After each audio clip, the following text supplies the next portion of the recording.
বৰ্তমান সময়ৰ প্ৰেম ভাল পোৱা বহুতেই জটিল বুজি পাবলৈ। এজনৰ প্ৰেম অন্য এজনৰ লগত, সেইজনৰ লগত কোনোবা অন্য এজনৰ লগত বা দ্বিতীয়জনৰ লগত তৃতীয়জনৰ, তেনেকৈ বহুত কিবা কিবি।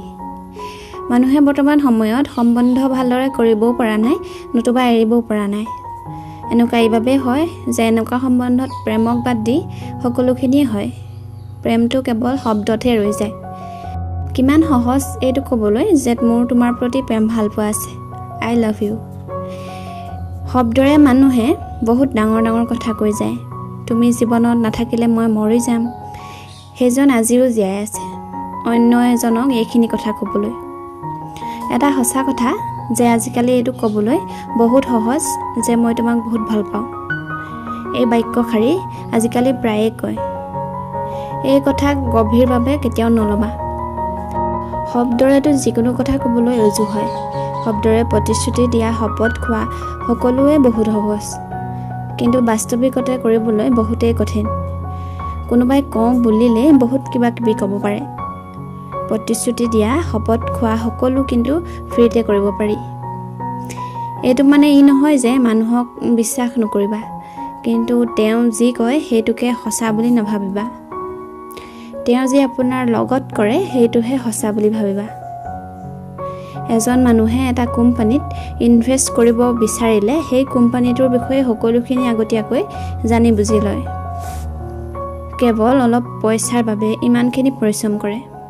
আৰু য'ত আপুনি নিজকে সম্পূৰ্ণৰূপে সমৰ্পিত কৰে, ত'ত কোনো ভবা চিন্তা নকৰাকৈয়ে কিয় আগবাঢ়ি যায়। যদি নিজৰ সম্বন্ধত সুখী থাকিব বিচৰা, তেতিয়াহ'লে তাৰ বাবে আগতীয়াকৈ নিশ্চিত কৰি লওক যে আপুনি সঠিক ৰাস্তাত আছে নে নাই।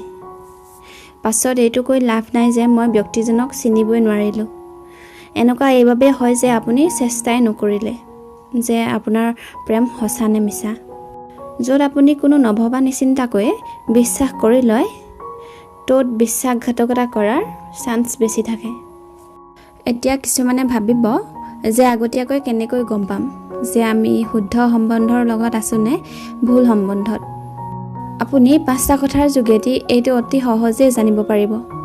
সৰ্বপ্ৰথমে চাব যে সেইজন ব্যক্তিয়ে আপোনাৰ পৰা কিবা লোৱাৰ বাবে সুখী হয়নে, নে আপোনাক কিবা দিয়াৰ বাবে সুখী হয়। কাৰণ সঁচা প্ৰেম কেৱল মাত্ৰ দিয়াৰ ওপৰতহে নিৰ্ভৰ, লোৱাৰ ওপৰত নহয়।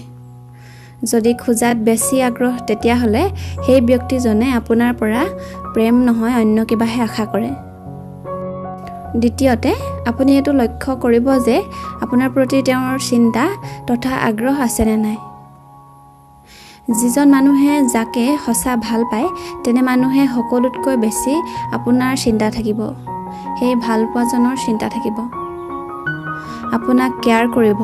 আপোনাতকৈ ভাল মানুহ তেওঁৰ বাবে আৰু কোনোৱেই নহ'ব। তৃতীয়তে, আপুনি তেওঁৰ লগত নিশ্চিন্ত তথা সুখী হয়নে, নে দুখী তথা চিন্তাহে হৈ থাকে তেওঁক লৈ। সেই সম্বন্ধত আপুনি সুখী হৈ আছেনে, অথবা কেৱল কান্দি থাকিবলগীয়াই হয়।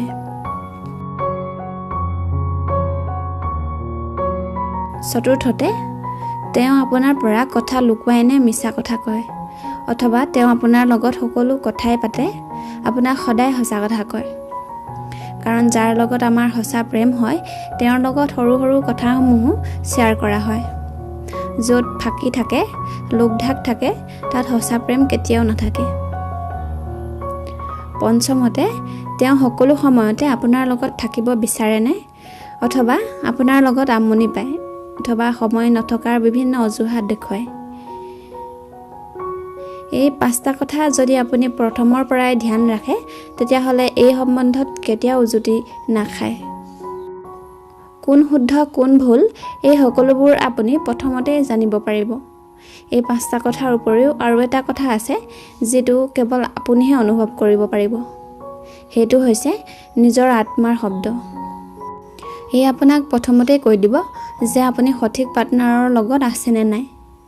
আপুনি যদি এই সৰু সৰু কথাবোৰত গুৰুত্ব দিয়ে, তেতিয়া কোনেও আপোনাৰ লগত বিশ্বাসঘাতকতা কৰিব নোৱাৰে।